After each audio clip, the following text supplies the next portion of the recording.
July 1, 2016 nang ilunsad ng Philippine National Police ang Oplan Tokhang o yung pagpunta sa mga bahay ng mga suspected user at pusher para pakiusapan silang sumuko sa mga otoridad. Magandang tanghali po. Bahagi ito ng tinatawag na Oplan Double Barrel. Pero mula noon, 2 beses nang sinuspindi ang programa. Makailang ulit kasing nasangkot sa kontrobersya ang ilang kapulisan. And then there was no any proof of life. They did not give any information about Mr. G. Ikju. Unang sinuspinde ang Oplan Tokhang noong January 30, 2017 nang matuklas ang sangkot ang ilang pulis sa kidnap for ransom case ng Korean businessman na si G. Ikju. Saan dito pinatay? Where here exactly? Dito? So, ibig sabihin, pumarada dito, pagkatapos, pinatay sa loob ng sasakyan. Yes.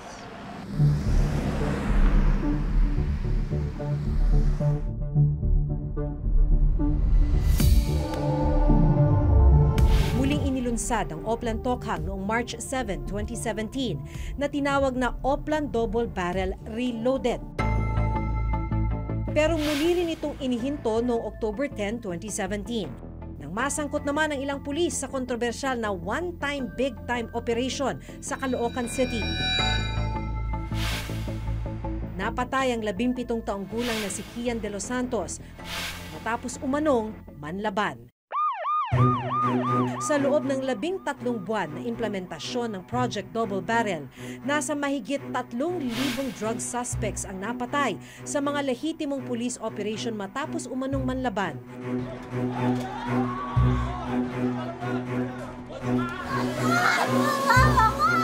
Ipinag-utos ni Pangulong Rodrigo Duterte na pangunahan ng Philippine Drug Enforcement Agency o PDEA ang anumang operasyong may kaugnayan sa droga.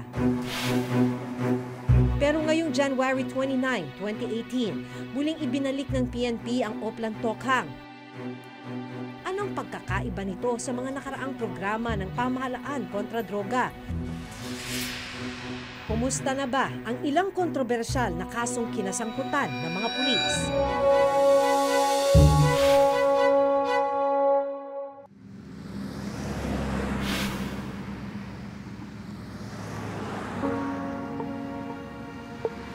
Magandang umaga sa inyo lahat. Dito tayo ngayon dahil doon nga sa sinasabi ka natin. Nitong Martes, isang Oplan Tokhang ang ikinasa ng Caloocan City Police. Dito rin nangyari ang kontrobersyal na kaso ng pagpatay kay Kian de los Santos at Carl Angelo Arnaiz.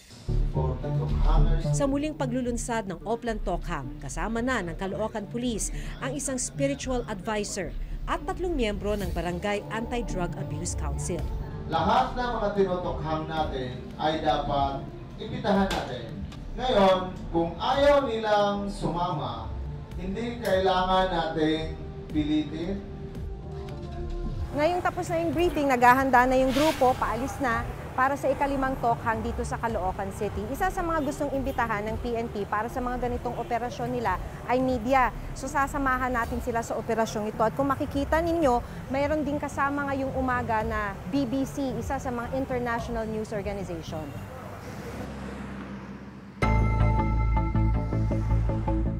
Mahaba-haba rin yung convoy na sinusundan natin para sa Tokhang operation ngayong umaga. Sa bagong guideline kasi ng PNP, sa bawat operation, kailangan meron ng kasamang taga-local Anti-Drug Abuse Council at isang taga-PNP Human Rights Affairs Office o di kaya kahit na anong civilian human rights advocate. Bawal nang mag-conduct ng Oplan Tokhang during weekends at saka beyond office hours. 8 to 5 lang ang Tokhang na operations na gagawin natin dapat. In-encourage natin na kung pwede merong kasamang mga stakeholders, yung mga human rights advocates kung gusto na sumama para transparent tayo sa ating ginagawa. Ngayong umaga, 2 yung nasa listahan ng Operation Tokhang sa barangay na ito. Ito yung listahan na galing pa, vetted daw, mula sa Directorate for Intelligence ng PNP. Sa aming paglalakad, ilang residente ang aming nakapanayam at hininga ng reaksyon sa muling pagbabalik ng Oplan Tokhang. Anong pakiramdam ninyo kung ikukumpara mo dun sa dati? Basta bawasan po yung kaba. Kasi nga maaga na po siyang ginagawa. Tsaka mas maganda po talaga yung inaano muna sa barangay. Pinapaalam po bago pumasok sa bahay-bahay magtokhang. Nung dati po, nung bago pa lang, parang nakakatakot. Pero parang ngayon, hindi na masyado. Kasi talaga mga nakamas sila, madami sila, kilala yung papasok eh. Ah, ganun. Dati, nagtatakip sila ng muka.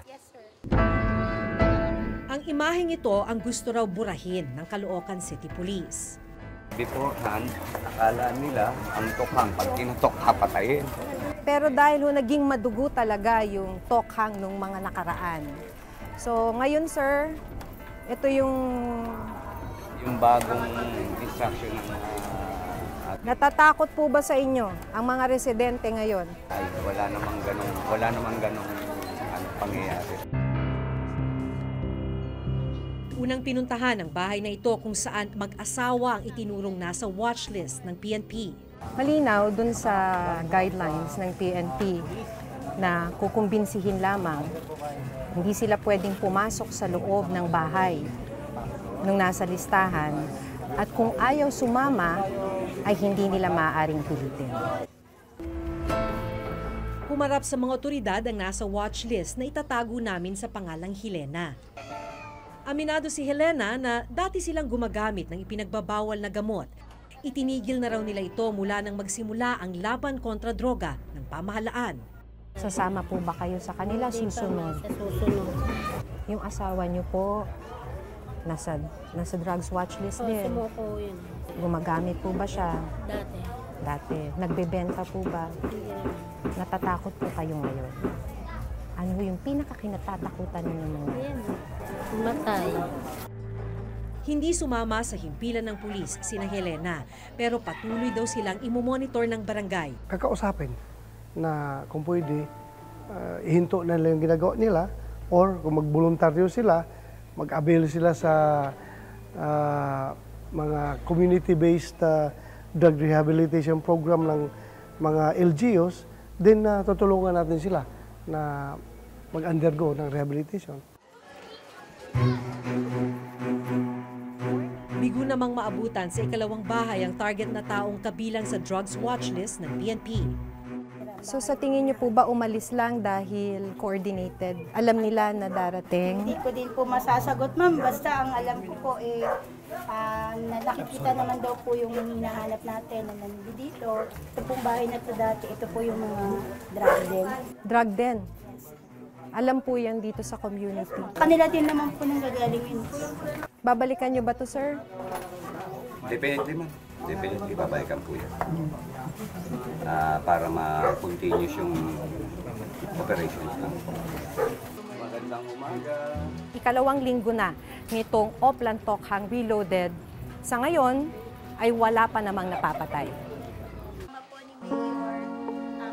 Ayon sa grupong National Union of People's Lawyers o NUPL, sa pagsama ng ilang kinatawan ng barangay, media at simbahan, hindi pa rin makakasiguro na magiging legal at ayon sa batas ang isasagawang Oplan Tokhang. Lumang guideline na yan. That's under the old law. Ewan ko, siguro inulit lang nila, tapos dinagdagan ng halo-halo. Pero ito yung bottom line yan. Hindi porket kumpleto ang mga yan, illegitimate na yung operation. Para sa akin, ang kulang dun sa guidelines ay verification of information, which is an important aspect. Actually, even gathering of information, hindi pa rin malinaw under Tokhang. Yung bahay na tutukhangin natin, yan ay provided galing sa Directorate for Intelligence. Binalidate na yung mga bahay na yan. Manggagaling dyan sa baba, ang impormasyon sa barangay, sa pulisya, sa local police, pinaakyat sa taas, binalidate, hanggang makaabot yung listahan sa Kamkrami, Directorate for Intelligence. Yung list na yan na galing sa Directorate for Intelligence, binababa yan doon sa baba sa police station para yan ang listahan na kailangang tukhangin ninyo. Sa implementasyon ng Oplan Tokhang, nakasaad sa inilabas na guidelines ng PNP na walang sino man sa tinatawag na Tokhangers ang maaaring pumasok sa loob ng bahay ng nasa watchlist ng walang permiso. Hindi rin obligadong pumirma ang nasa listahan sa kahit anong dokumento o kuhanan ng mugshot at fingerprints, lalo na ang sapilitang sumama sa mga pulis. Pero giit ng NUPL, dati nang nasa batas ang ilang panuntunang ito. Ang problema, hindi lang naipatupad noong una. Matagal nang ini-implement dapat ng pulis at saka ng pulis, ng law enforcement. Yung sa search warrant sa serving kasi noon, you only talk to the owner of the house. Mula nang ibalik ang laban kontra droga sa PNP nitong January 2018, isang drug suspect pa lang ang naitalang napatay ng mga pulis matapos umanong manlaban. Pumasok sila rito sa amin, pumasok doon sa kanila. Naghahabulan pa daw. Walang habulan nangyari dahil kung mayroon man.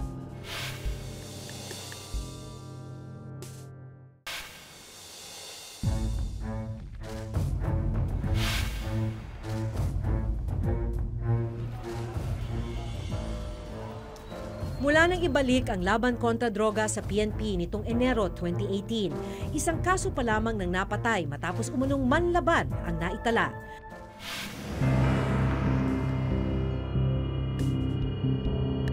Naabutan naming nakaburol ang drug suspect na si Kenneth, 23 taong gulang.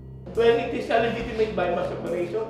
Kaya po napatay po at meron pong media personality na nag-cover po doon ng operation. It is very unfortunate at siya po ay lumaban kaya siya po ay napatay. Nakapanayam ang isa sa kanyang mga kapitbahay at iba ang bersyon nila ng pangyayari. Pumasok sila rito sa amin, pumasok doon sa kanila. Doon sa kanila si Kenneth nakita. Ayon sa kapitbahay, pinasok ng mga hindi naka-uniforming pulis ang kanilang lugar at pinaalis ang mga tao bago dumiretso sa bahay ni Kenneth. Ilang sandali pa, nakarinig na raw sila ng ilang putok ng baril. Warning shot sila, isa, malakas. Naghahabulan pa daw. Walang habulan nangyari dahil kung mayroon man. Makikita nating ebidensya. Gumagamit lang naman yun, pero hindi naman yun sabihin na sabi drug poser. Hindi po drug poser yun. Sang-ayon na rin sa panuntunan ng PNP, lahat ng operasyong magriresulta sa pagkamatay ng isang suspect, otomatikong iimbestigahan ito ng PNP Internal Affairs Service o IAS. Ang tanong, ilan ba sa mga pulis na iniimbestigahan ang tuluyang nakasuhan? Sa datos mula sa PNP IAS, nasa 1,835 ang kasong administratibong naisampa sa mga pulis na may kaugnayan sa illegal drugs at illegal drugs operation. Sa bilang na ito, 160 sa mga pulis ang na-dismiss. Isa sa kontrobersyal na kasong kinasangkutan ng mga pulis na naging ugat ng unang pagsuspinde sa Project Double Barrel, ang pagdukot at pagpatay sa Korean businessman na si Ji Ik-ju noong October 18, 2016. Nakunan pa ng cellphone video habang sapilitan siyang tinangay mula sa kanyang bahay sa Angeles City, Pampanga. Lumabas sa investigasyon na sa parking area na ito, dito sa Camp Crame, pinatay ang Korean businessman sa loob ng isang sasakyan. Pagkatapos ay dinala siya sa Green Funeral Parlor sa Caloocan bago ipinasok sa crematory. At kahit patay na si G, nagawa pa raw ng mga pulis na humingi ng 5 milyong pisong ransom noong October 20, 2016. Kabilang sa mga suspect sina SPO3 Ricky Santa Isabel, SPO4 Roy Villegas, Superintendent Rafael Dumlao at iba pa. Patong-patong na kasong carnapping at kidnapping with homicide ang kinahaharap ng mga pulis. Nitong nakarang Enero, pinahintulutan ng DOJ na tumayong state witness ang isa sa mga kinasuhan na si SPO4 Roy Villegas. Ito ay matapos makitaan ng korte ng probable cause ang mga naging pahayag ni Villegas na si Dumlao ang naging mastermind sa pagkidnap kay Ji Ik-ju kasama sina Santa Isabel at Bapa. Siguruhin natin matatanggal serbisyo yan. Pag na-prove talaga yan na gumawa ng kalokohan, matatanggal yan. Sa kriminal, pwede sila makulong. Naging dahilan din ang pagsuspindi ng Project Double Barrel noong October 2017 ang pagkamatay ng 17 taong gulang na si Kian De Los Santos sa Caloocan City. Ang CCTV footage na ito ang isa sa mga naging matibay na ebidensya para mabigyan linaw ang pagpatay sa 17 taong gulang na si Kian De Los Santos sa Caloocan City. Matapos makitang kinaladkad, natagpuan na wala ng buhay ang biktima, nakasubsob at may baril malapit sa kanyang katawan. Ang kasong ito, isa sa mga naging dahilan kung bakit sinuspende ang Project Double Barrel noong October 2017. Ayon sa hepe ng Caloocan Police, kasalukuyang nasa Regional Personnel Holding and Accounting Unit o RPHAU ng PNP sa Camp Bagong Diwa ang mga sangkot na pulis na sina PO3 Arnel Oares, PO1 Jeremiah Pereda at PO1 Jerwin Cruz. These police are already assigned in Bikutan. Wala na sila dito sa atin. Lahat, sir, nung mga tinanggal noon, wala Yes, all of them are already in Bikutan. May warrant of arrest na, although I didn't see that warrant of arrest. Kahit na sabihin mong courier yun, hindi mo yun dapat patayin. Eh bakit namatay? Binaril. Isang klaro yun na pagmamalabis. Pwede mang hulihin mo lang yun at dalhin sa presinto. Bakit pa binaril? Isa pa sa kontrobersyal ang kaso ng mag-amang Rene at JB Bertes na napatay sa loob mismo ng kulungan sa Pasay City noong July 2016 matapos umanong mang-agaw ng baril. Parehong may tama ng bala sa ulo ang mag-ama. Nag-issue na ang Regional Trial Court ng Pasay ng warrant of arrest para sa dalawang pulis na ito. Sa kasamaang palad, nakapagtago yung dalawang pulis at sa kasalukuyan ay classified sila as at large. Pagtitiyakan ng pinuno ng PNP, mas magiging bukas ang pulisya sa mga isasagawang oplan-tukhang. Una-una, in-emphasize natin ito yung transparency. Sunod, yung command responsibility. Sisiguro natin na mananagot yung mga commanders pag mayroong gumagawa ng kalukuhan sa kanilang, under sa kanilang poder. Ang liderato ng PNP, hinihikayat ang mga pulis na magsuot ng body cameras sa implementasyon ng tukhang. Ang problema, tila hindi prioridad ng PNP ngayong taon ang pagbili ng body cam. Kamakailan lang, naging laman ng mga balita ang pagbili ng PNP ng 48 bomb-sniffing dogs o K9 para sa kampanya kontra terorismo. Bawat isa nagkakahalaga ng nasa mahigit ₱250,000. Pero kasama raw dito ang food supply at training para sa K9 at handler nito. Can you prevent a bomb or an IED from exploding with the body-worn camera? No. But you can prevent that with the bomb-sniffing dog. Ayon sa isang pahayag ni De La Rosa, inaasahang ngayong Hunyo, mabibili nila ang mga body cameras. Hindi na kailangan ng bidding yan. Bigay ang pera sa amin at bili agad kami. Gusto nyo makulong kami. Mapriso kami dyan afterwards dahil hindi sinunod yung bidding process.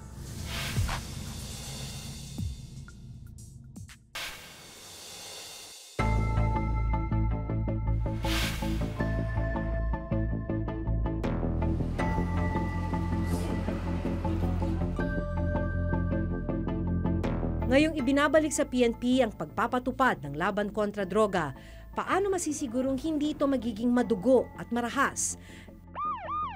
Naiiral ang batas at mapoprotektahan ang karapatan ng sinuman. At ang mas malaking tanong, paano masisigurong mabibigyang linaw ang pagkamatay ng libu-libong di umano'y nanlaban? Natatakot po ba sa inyo ang mga residente ngayon? Ay, wala namang ganong pangyayari. Hanggang sa susunod na Huwebes, ako si Maki Pulido. Ako si Jun Veneracion at ito ang nakatala sa aming Reporter's Notebook.